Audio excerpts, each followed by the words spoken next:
ஓம் ஸ்ரீ வராகி தாயே போற்றி. என் அன்பு குழந்தையே, எதுக்கெடுத்தாலும் சலிச்சுக்கிட்டு வாழ்கிறது வாழ்க்கை கிடையாது.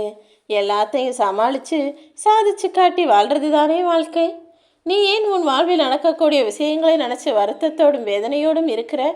உனக்காக உன் அம்மா நான் நிற்கிறேன்னு உனக்கு துணை செய்வதற்காகவும் ஆதரவு தருவதற்குமாக தான் நீண்ட நேரமாக உன்கிட்ட பேசணும்னு கால்படுக்க உன் ஒயிட்டு வாசலில் நிற்கிறேனேன்னு சொல்லவே. உன் வாழ்க்கையில் நடக்கும் விஷயங்களை பார்த்து நீ மலைச்சு போகவோ மிரண்டு போகவோ வேண்டாம். ஏன்னா மலைத்து கொண்டு வாழ்வது வாழ்க்கை கிடையாது. மற்றவர்கள் மதிக்கும்படி வாழ்வது தானே வாழ்க்கை. தனித்து வாழ்வதும் வாழ்க்கை கிடையாது என் செல்லமே. தனித்தன்மையோடு வாழ்வது தான் வாழ்க்கை. எனக்கு வாழவே பிடிக்கல, என் வாழ்க்கையில் இவ்வளவு கஷ்டங்கள் இருக்குன்னு நீ ஏன் தேவையில்லாமல் புலம்புகிறாய்? காரணம் இல்லாமல் நான் கஷ்டத்தை கூட உனக்கு தரமாட்டேன். நீ நல்லா வாழணும், உன்னுடைய பிரச்சனைகள் தீரணும். உன் கஷ்டத்தின் மூலமாக நீ எல்லா விஷயங்களையும் எல்லா மனிதர்களையும் புரிஞ்சுக்கணும் தான் நான் உன் வாழ்க்கையில் சில கஷ்டங்களை உருவாக்கி உன் கர்மாக்களை கழித்து உனக்கு அனுபவத்தை கொடுத்தேனே தவிர உன்னை வருத்தப்பட வைக்கணும்னு எந்த எண்ணமும் எனக்கில்லை என் செல்லமே. நிச்சயமாக நீ உன் வாழ்வில் சுகத்தை பெறத்தான் போகிறாய். சுகத்தோடு கூடிய சந்தோஷமும் வெற்றியோடு கூடிய மகிழ்ச்சியும் உன் வாழ்வில் எல்லா சூழ்நிலைகளிலும் இனி உனக்கு கிடைக்கப் போகுது.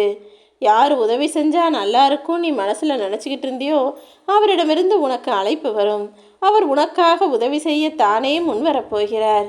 உனக்கு நல்லது நடப்பதற்கு தடையாக இருந்த எல்லா விஷயங்களும் இப்போது உன் வாழ்விலிருந்து நீங்க போகுது. உன் மன பாரத்தை எல்லாம் போக்கி உன்னை கை கொடுத்து காப்பாற்ற உன் வராகியம்மா நானே வந்து விட்டேன் அல்லவா. சிறு தடைகள் இருந்தாலும் அதை உடைத்து நீ மேலே செல்லக்கூடிய தைரியத்தோடு இருக்கணும். உன் வாழ்க்கையில் உனக்கான பொற்காலம் தொடங்க போகுது என் செல்லமே. நீ என்னை சிலை வடிவத்தில் பார்த்தாலும் சரி அல்லது சித்திர படமாக பார்த்தாலும் சரி, என்னுடைய ரூபத்திற்கு நானே உயிர் கொடுத்து உன் வீட்டில் வந்து வாசம் செய்வதற்காக வந்து விட்டேன். இனி உன் கூடவே இருந்து உன்னை வழி நடத்தி நீ எதிர்பார்க்கும் காரியங்களை எல்லாம் உனக்கு வெற்றிகரமாக முடித்தும் கொடுப்பேன் என் செல்லமே. என்னுடைய சம்மதமில்லாமல் எந்த கெட்டதும் எந்த கெட்ட விஷயமும் எந்த கெட்ட மனிதர்களும் தீங்கும் மரணமும் கூட உன்னை தொடர முடியாது. நீ பார்த்துக்கிட்டே இரு. கூடிய சீக்கிரம் உன் வாழ்க்கையில் ஒரு மிகப்பெரிய அதிசயம் நடக்கும். என்னை நம்பு என் செல்லமே. நீ நினச்சி கூட பார்க்க முடியாத மிகப்பெரிய அற்புதத்தை உன் வாழ்க்கையில் நான் நிகழ்த்துறேன். உனக்கான நல்ல செய்தியும் உன்னிடம் வந்து சேர தயாராக காத்துக்கிட்டு இருக்கு. மகிழ்ச்சியோடு இரு என் செல்லமே. அளவு கடந்த கஷ்டத்தை அனுபவிக்கிறேனே நினச்சி நீ வருத்தப்பட வேணாம். உனக்கான எல்லையில்லா சந்தோஷம் உன் வாழ்வில் வந்து சேர தயாராக இருக்கு. வாழ்க்கையை நினச்சி பயப்படுறத முதல்ல நிறுத்து. பயம் என்பது புத்தியை மழுங்க வைத்து விடும் அல்லவா. பயப்படுறதுங்கிறது உனக்குள்ள எதிர்மறை எண்ணங்களையும் உருவாக்கும். நீ எதுக்காகவும் பயப்படாம நம்பிக்கையோடையும் பொறுமையோடையும் தைரியத்தோடும் உன்னுடைய கடமைகளை செய்தால் போதும். நிச்சயமாக இப்போது இருக்கும் இக்கட்டான சூழ்நிலை மாறி உன் வாழ்விலும் நீ வெற்றியை பெறுவாய். வாழ்க்கைங்கிற பாதையில் மேடு பள்ளங்களும் எதிர்பாராத திருப்பங்களையும் வைத்த உன் வராகியம்மா நான் சொல்கிறேன். உனக்கு நல்வழியை காட்டத்தான் நான் அத்தனையும் செய்தேனேன் செல்லமே. உனக்கு நிறைய தேவைகள் இருக்குது, நிறைய ஆசைகள் இருக்குது, நிறைய எதிர்பார்ப்புகளும் இருக்குன்னு எனக்கு தெரியும். ஆனால் நீ கவலைப்பட வேணாம். அது அத்தனையையும் உன்வசம் ஒப்படைப்பதற்காக, உனக்கானதை உன்னிடம் சேர்ப்பிப்பதற்காக தானே உன் வீடு தேடி வாசலில் நின்று கொண்டிருக்கிறேன். உன் மனசை குழப்பிக்கிட்டு இருக்க எல்லா பிரச்சனைகளும் சீக்கிரமே சரியாக தான் போகுது. அது எப்படி சரியாகும்? இவ்வளோ விஷயம் என்ன சூழ்ந்திருக்கே, இதை எப்படி சரி செய்ய முடியுன்ற குழப்பமோ சந்தேகமோ உனக்கு வேண்டாம். சரியாகிற வழிகளை பற்றியும் நீ ஆராய்ச்சி செய்ய வேண்டாம். ஏன்னா உன் வாழ்க்கையில் இருக்கக்கூடிய பிரச்சனைகளை சரி செய்வதற்கு உனக்கு ஒரு சில வழிகள் தான் தெரியும். ஆனால் எனக்கு 1000 வழிகள் தெரியும் செல்லமே.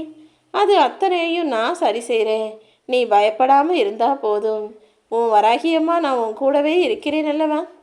நீ எப்போது எங்கே என்ன நினச்சாலும் நான் உனக்காக உன்னுடன் உன்னருகில் வந்து நிற்பேன் செல்லமே. நீ நல்லா ஒரு விஷயத்தை ஞாபகம் வச்சுக்கோ. தூங்கும் உன்னை தூங்காமல் இருக்கக்கூடிய என் விழிகள் பாதுகாக்கும். நீ நிம்மதியாக உன் வாழ்க்கையை வாழ ஆரம்பி. தைரியமாக நீ ஒரு அடி எடுத்து வச்சா உனக்கு துணையாக நான் 4 அடி முன்னோக்கி போய் உனக்கு முன்னாலேயே அந்த காரியத்தை முடிச்சு கொடுக்க தயாராகிடுவேன். எது வந்தாலும் என்ன நேர்ந்தாலும் எங்கே போனாலும் எதற்காகவும் எந்த சூழ்நிலையிலும் நீ பயப்பட வேண்டாம் என் செல்லமே. நான் உன்னை விட்டு விலகிறதும் இல்லை, உன்னை ஒருபோதும் கைவிடுறதும் இல்லை. நான் இருக்கும்போது நீ ஏன் கவலைப்படுறோம்?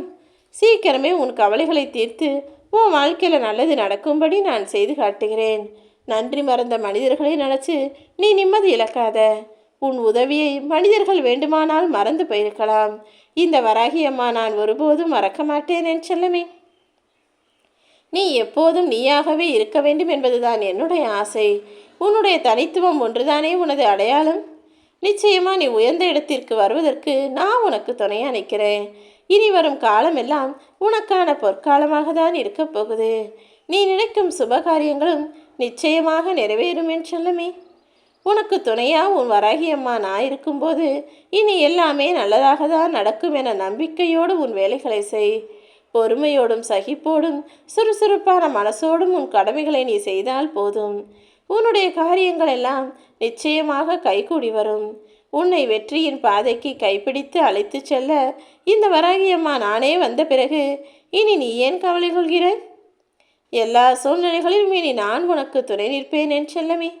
என் மேலும் நீ நம்பிக்கை வச்சு செயல்படு. எக்காரணத்திற்காகவும் எந்த சூழ்நிலையிலும் நீ யாரையும் சார்ந்து இருக்க வேண்டாம். ஏன்னா நீ ஒருத்தரை முழுசாக நம்பி உன் வாழ்க்கையவே அவங்க பார்த்துக்குவாங்க, உன் வேலைகளை உன்னுடைய செயல்களை உன்னுடைய எல்லா விஷயங்களையும் பார்த்துக்குவாங்கன்னு அவங்களையே முழுவதுமாக சார்ந்திருக்க ஆரம்பித்து விட்டால் காலம் மாறும்போது அவர்கள் மனநிலையும் மாறும். ஒரு நாள் இல்லாட்டி ஒரு நாள் அவர்கள் உன்னை கைவிட்டு விட்டால் தனியாக நீ தவித்து போவாய் அல்லவா? அப்படி கைவிடக்கூடிய சூழ்நிலை வரும்போது நீ கலங்கி போவாய். அதனால தான் யாரையும் எக்காலத்திலும் நம்ப வேண்டாம். நீயே தனித்திரு, தைரியமாயிரு. மற்றவங்களெல்லாம் ஒரு துணைக்கு வச்சுக்கலாம், ஆனால் அவங்கள முழுவதுமாக நம்பி இருக்கக்கூடாதுன்னு உனக்கு சொல்கிறேன். என்னை நம்பி வாயேன் செல்லமே. உன்னை நம்பி போ மேலே தன்னம்பிக்கையோடு இரு. என்னை நம்பி என் மீது பக்தியோடு வாழ பழகு. நடக்கும் அனைத்தையும் உனக்கான நல்லதாக நடத்தி முடிக்க உன் வராகியம்மா நான் இருக்கும்போது நீ ஏன் கவலை கொள்கிறாய்? என்னை தஞ்சமடைந்த உன்னை எப்போதும் நிர்கதியாக இருக்க நான் விட்டுவிட மாட்டேன் என் செல்லமே. உனக்கு நடக்க வேண்டிய அனைத்தையும் நான் நல்லதாக நடத்தி முடிப்பேன் என உறுதியாக நம்பு. உன்னுடைய நம்பிக்கை ஒருபோதும் வீண் போகாது. கூடிய சீக்கிரமே உன்னுடைய பிரச்சனைகளும் உன்னுடைய உடம்பு சரியில்லாமல் நோய் நொடியோட ஆரோக்கிய குறைபாட்டோட நீ கஷ்டப்பட்டுக்கிட்டு இருக்க விஷயங்களையும் சரி செஞ்சு உன்னுடைய கடன் பிரச்சனைகளை எல்லாம் தீர்த்து வச்சு கசப்பான உறவுகளாக உங்கள் உறவுகளுக்குள் இருக்கும் பிரச்சனைகளையும் சரி செஞ்சு அனைத்திலும் நீ சுகமாய் வாழ்வதற்கும் உனக்கு வழிகாட்டலாய் வழித்துணையாய் நான் இருப்பேன் என் செல்லமே. உன் குலம் காக்க, உன் நலம் காக்க, உன் துயர் போக்க, உன் மனம் குளிர்விக்க உன் வராகி அம்மா நானே உன் வீடு தேடி வருகிறேன். உன்னை நாடி வருகிறேன் என் செல்லமே. கண்களில் வழிந்து கொண்டு இருக்கும் நீரோட எப்போதுதான் என் பிரச்சனைகள் சரியாகும், எப்போதுதான் என் கஷ்டமெல்லாம் தீரும்னு வருத்தத்தோடு வாழ்ந்து கொண்டிருக்கும் உன்னை காப்பாற்றி உனக்கான நல்லதை செய்வதற்காக இந்த வராகி அம்மா நான் வந்து விட்டேன் அல்லவா? உன் கண்ணில் வழிஞ்ச கண்ணீரை எல்லாம் இனிமே ஆனந்த கண்ணீராக மாற்ற வேண்டியது என்னுடைய பொறுப்பு. எனது அன்பு பிள்ளையான நீ என்னை நாடி என் பாதம் தேடி ஓடி வந்து கையெடுத்து கும்பிட்டு என்னை வணங்கினாய் அல்லவா? அப்படி இருக்கும்போது வாடிப்போய் இருக்கிற உன் முகத்தை பார்த்த பிறகும் இனி நான் சும்மா இருப்பேனா என்ன? இதோ நீ கேட்ட வரத்தை கொடுத்து உனக்கு அருள் புரிந்து உனக்கான ஆசீர்வாதத்தையும் செய்வதற்காக வந்துவிட்டேன்.